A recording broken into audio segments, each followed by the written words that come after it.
So it's really interesting to see this happening right now, and I'm going to continue down von Braun's leadership. Von Braun became the leader of the rocket engineer in the U.S., overseeing the development of the Saturn V rocket that powered the Apollo lunar missions. Von Braun retired NASA in 1972, almost 40 years as a rocket scientist. One government contract company was Fairchild Industries, which von Braun worked directly with them as a vice president after NASA until he died. Okay, so this is where it gets to our day, and this is where it gets really interesting. Carol Rosen, a contemporary of our day, and this is where it ties into Revelation 16, had a direct connection with von Braun before he died, and she said something very interesting. Listen to this video. My name is Carol Rosen. I'm an educator who became the first woman corporate manager of an aerospace company, Fairchild Industries. I'm a space and missile defense consultant. I've consulted to a number of companies, organizations, government departments, even the intelligence community.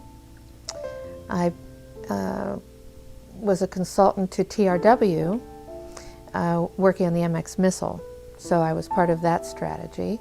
When I was a corporate manager of Fairchild Industries in 1974 through 77, I met the late Dr. Wernher von Braun in early 74. At that time, von Braun was dying of cancer, but he assured me that he would live a few more years in order to tell me about the game that was being played, that game being the effort to weaponize space, to control the Earth from space and space itself. Von Braun had a history of working with weapons systems and had escaped from Peenemünde to come to this country and landed as vice president of Fairchild Industries when I had met him. Von Braun's purpose in life during the last years of his life, his dying years, was to educate the public and decision makers about why space-based weapons are a dumb, dangerous, destabilizing, too costly, unnecessary, unworkable, undesirable idea, and about the alternatives that are available. And as practically a deathbed speech, he educated me about those concepts and who the players were in this game, and gave me the responsibility, since he was dying, of continuing this effort to prevent the weaponization of outer space. The first big speech that I gave for Wernher von Braun was in July of 1974. It was soon after I had met him, just a few months after I had met him. He gave me the assignment of speaking in Chicago at McCormick Hall to 18,000 people. Nervous takes on a new meaning. What he said to me was, however, I'm going to send you 5 books in a taxi cab, take these pink index cards and take some notes, and you will introduce a live satellite demonstration, the Fiji Islands, some other countries, and you will tell about this live satellite demonstration. I had no idea what he was talking about. And he said, but that's not a worry either. Don't worry, you don't have to really read all of these books because I'm going to transmit the speech to you. And I said, how are you going to transmit the speech to me? You're going into the hospital. And he said, I'm going to transmit it as though you're talking on the telephone. Well, I memorized the best I could these little pink index cards, and I got up on the stage. There were 18,000 people in front of me. There was a podium with my picture on it. I had to put my hand over the screen. I had no idea what I was going to say because I couldn't see the pink index cards because I was perspiring and it was dripping down my face. When suddenly I heard in my left ear Wernher von Braun talking to me like he was talking on the telephone. And he transmitted this speech to me, the entire speech, for 35 minutes in my left ear. I heard myself then talking about KU band and C band, and I was just repeating what he was saying. But he was in a hospital bed on the East Coast, and I was in Chicago with nothing, no technology in my ear, standing in front of 18,000 people, listening to him transmit the speech. It was amazing. Did he ever relate to you how that was effected? No, he laughed when I asked him. He thought it was funny. What was most interesting to me was a repetitive sentence that he said to me over and over again during the approximately 4 years that I had the opportunity of working with him. And that was the strategy that was being used to educate the public and decision makers, and the scare tactics, the spin that was being put on a weapons system. And that was how we identify an enemy. The enemy, at first he said, the enemy against whom we're going to build a space-based weapons system that he thought was a ridiculous idea, unnecessary and very dangerous, not to mention too costly, etc. The strategy that Wernher von Braun taught me was that first the Russians are going to be considered to be the enemy. In fact, when I met him in '74, they were the enemy, the identified enemy. We were told that they had killer satellites. We were told that they were coming to get us and control us, that whole story.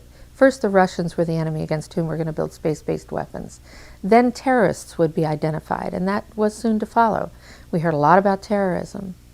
Then we were going to identify third world country crazies. We now call them nations of concern. But he said that would be the third enemy against whom we would be needing to build space-based weapons. And the next enemy was asteroids. Now at this point, he kind of chuckled the first time he said it. Asteroids, against asteroids we're going to build space-based weapons. So it was funny then. And the funniest one of all was against what he called aliens, extraterrestrials. That would be the final card.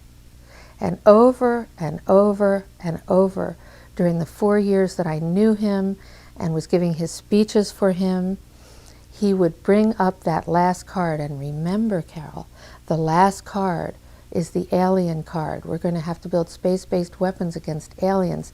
And all of it, he said, is a lie. A lie. The intensity with which he said that made me realize that he knew something that he was too afraid to mention. He was too afraid to talk about it. He would not tell me the details. I'm not sure that I would have absorbed them if he had told me the details or even believed him in 1974. But there was no question that that man knew. And he says, aliens, can you believe it? And he said, but listen, Carol, it's all a lie.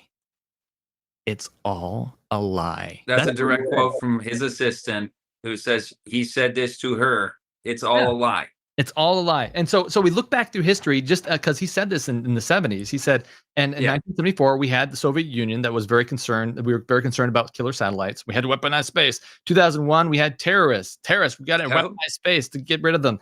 2014, nations of concern. We had ISIS, Iran nuclear program, North Korea missile program. You had Russia, you have China, nations of concern. And then 2025, what have we seen in the news just recently? This is really, really, really weird. Asteroids, 3% chance of hitting Earth. Oh no, it's going to come and destroy Earth. And we had all this drama that's drummed up because something could come and destroy Earth.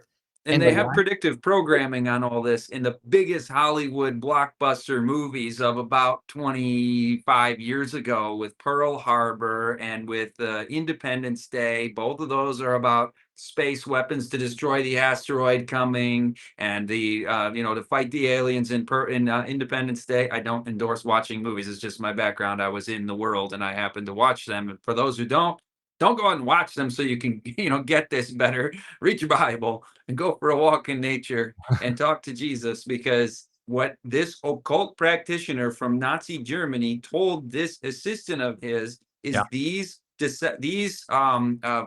manufactured threats are coming in this succession, all toward the agenda that he's describing, the weaponization of space. Right.